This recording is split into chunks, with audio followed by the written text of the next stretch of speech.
ಎರಡೂವರಿಂತ್ರ 3 ವರ್ಷ ನಂಗಾತ್ personally gym ಮಾಡತ್ತ. ನಾ ಈಗೂ ನನ್ನ ಬಾಡಿ ಮಿರರ್ ಒಳಗೆ ನೋಡಿದೆ ಅಂದ್ರ ನಂಗೆ ಬಾಡಿ ಡಿಸ್ಸ್ಯಾಟಿಸ್ಫ್ಯಾಕ್ಷನ್ ಫೀಲ್ ಆಕೈತಿ. ನಾ ಜಿಮ್ ಸ್ಟಾರ್ಟ್ ಮಾಡಿದಾಗ ಹಿಂಗಿತ್ತು ನನ್ನ ಫಿಸಿಕ್, ಈಗ ಹಿಂಗೈತಿ. ನನ್ನ ತಲೆಗೆ ಏನು ವಿಚಾರ ಬರ್ತೈತೆ ಅಂದ್ರೆ, ಏನ್ಲಿಪ್ಪ ನಾ 2.5-3 ವರ್ಷ ಒಳಗೆ ಇಷ್ಟೇ ಪ್ರೋಗ್ರೆಸ್ ಮಾಡೇನಲ್ಲ ಅಂತೇಳಿ ನಾ ನಿಮಗೆ ಡಿಮೋಟಿವೇಟ್ ಮಾಡತ್ತಿಲ್ಲ. ನಿಮ್ ತಲೆ ಒಳಗೆ ರಿಯಲಿಸ್ಟಿಕ್ ಗೋಲ್ ಇಟ್ಕೋರಿ. ಬೈ ನಿಮಗೆ ಯಾರು ಹೇಳಿದ್ರದ 30-60 ದಿನದೊಳಗೆ ನಿಮ್ ಡ್ರೀಮ್ ಫಿಸಿಕ್ ಅಚೀವ್ ಮಾಡ್ತೀರಿ ಅಂತ? ನೀವು ಚಾಟ್ GPT, ಗೂಗಲ್ ಜೆಮಿನಿ ಇದೆಲ್ಲ ನೋಡಿ ಜಿಮ್ ಮಾಡತ್ತೀರಿ ನೀವು. ಆದ್ರೆ ನಿಮಗೆ ಜಿಮ್ ಒಳಗೆ ಅಟ್ಲೀಸ್ಟ್ ಸ್ವಲ್ಪ ರಿಸಲ್ಟ್ ಬರ್ಬೇಕಂದ್ರೆ ಅಟ್ಲೀಸ್ಟ್ 5-6 ತಿಂಗಳ ಬೇಕ.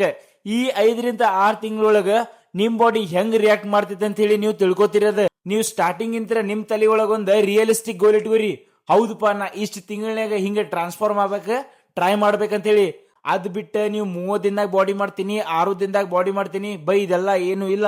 ನೀವ್ ಐತಲ್ಲ ನಿಮ್ ಡ್ರೀಮ್ ಫಿಸಿಕ್ 101% ಅಚೀವ್ ಮಾಡ್ತೀರಿ ಒಂದಿಲ್ಲ ಒಂದಿನ. ಆದ್ರ ಅದಕ್ಕೆ ನೀವು ಕನ್ಸಿಸ್ಟೆನ್ಸಿ ಮತ್ತ ಟೈಮ್ ಕೊಡ್ಬೇಕ. ಬೈ ನೀವು ಯಾವ್ದೋ ಸ್ಪೋರ್ಟ್ಸ್ ಇರ್ಲಿ, ಮನಸ್ ಕೊಟ್ಟು ಮಾಡ್ರಿ, ನಿಮ್ದು 100% ಕೊಡ್ರಿ ನೀವು. ಮತ್ ಇಂಪಾರ್ಟೆಂಟ್ ಆಗಿ ಪ್ರೊಸೆಸ್ ಎಂಜಾಯ್ ಮಾಡ್ರಿ, ರಶ್ ಮಾಡಕ್ ಹೋಗ್ಬೇಡ್ರಿ. ಬೈ ಈ ಮಾತ್ ನೀವು ಎಷ್ಟ್ ಜಲ್ದಿ ತಿಳ್ಕೊತೀರಿ ನೋಡ, ಅಷ್ಟ್ ನಿಮ್ಗ ಬಾಳ ಚಲೋ. ಮತ್ ನಿಮ್ ಜಿಮ್ ಬಿಗ್ನರ್ ಫ್ರೆಂಡ್ ಇವಾಗ ಜಿಮ್ಮಿಗೆ ಹೊಂಟಿರ್ತಾರ ನೋಡ, ಅವ್ರಿಗೆ ಈ ವಿಡಿಯೋ ಶೇರ್ ಮಾಡ್ರಿ.